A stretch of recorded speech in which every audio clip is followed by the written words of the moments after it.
মেঘের পরে মেঘ জমেছে। বর্ষার এমনই দিনে ৮৫ বছর আগে অনন্ত লোকে পাড়ি জমিয়েছিলেন বাঙালির প্রাণের পুরুষ কবিগুরু রবীন্দ্রনাথ ঠাকুর। কলকাতার জোড়াসাঁকোর ঠাকুরবাড়িতে দেহত্যাগ করলেও বাংলার সাহিত্যাকাশে আজও উজ্জ্বল তার সৃষ্টিকর্ম। আজি ঝড়ের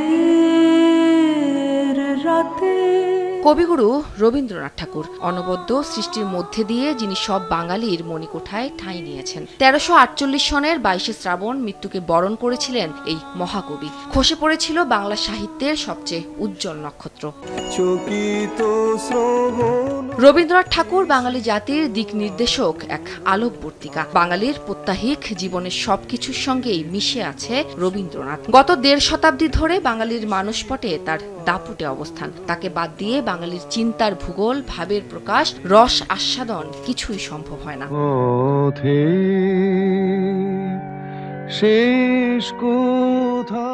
প্রেম, প্রকৃতি আর মানব বন্দনা ছিল কবিগুরুর সৃষ্টির মূল মন্ত্র। বাঙালি সত্তায় রবীন্দ্রনাথ সদা জাগ্রত।